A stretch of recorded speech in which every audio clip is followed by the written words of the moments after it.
இன்றைக்கி ஒரு ஸ்டோரி பார்க்கலாம். ஒரு பெரிய லெல்லி குளத்தில் லெல்லி ராணி ஒருத்தி வாழ்ந்துட்டு வரா. ஒன்றே அந்த குளத்துக்கு அருகில் ஒரு பையன் ஒருத்தன் அவன் பார்க்குறா. அவனை பார்த்தா அவளுக்கு ரொம்ப பிடிச்சி போச்சு. கண்டிப்பாக அவளுக்கு என்னை பார்த்தா ரொம்ப பிடிக்கும்னு நினச்சிட்டு அவன்கிட்ட போயிட்டு ஹாய் சொல்கிறா. இதை சட்டும் எதிர்பாராத அவன் பயந்து போயிடுறான். பயத்தில் தடுமாறி டபார்னு கீழே விழுந்துடுறான். உடனே அந்த லெல்லி ராணி என்னை மன்னிச்சிட்டு, நான் அவன்கிட்ட பேச தான் வந்தேன் அப்படின்னு அவன்கிட்ட சொல்கிறா. அப்படியே அவனுக்கு ரொம்ப பக்கத்தில் போயிடுறா. அவனும் இவ பக்கத்தில் போனதும் அவன் அப்படியே மயங்கி விழுந்துடுறான். இவளோட விஷம் தான் அவன் மயங்கி விழுந்ததுக்கு காரணம்னு அவள் புரிஞ்சுக்கிறா. தண்ணிக்குள்ளே விழுந்து அவனை ஓடி போயிட்டு தூக்குறா. அப்படியே அவனை இழுத்துட்டு ஏதோ ஒரு பிளேஸுக்கு வந்து போகிறா. அவள் லில்லி குளத்தின் ராணி, அதனால அவளோட உயிர் ஒரு லில்லியில் தான் இருக்கும்.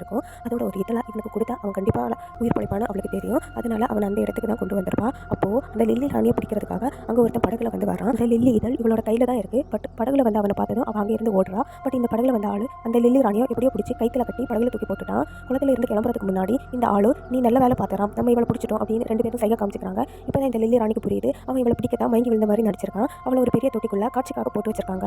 அப்போ தான் இந்த ராம் நான் என்ன பண்ணியிருக்கேன், இவன் ரொம்ப பாவம், இவளால் இதில் வாழ முடியாது, இவளுக்கு நான் ஹெல்ப் பண்ணி ஆகணும் அப்படின்னு சொல்லி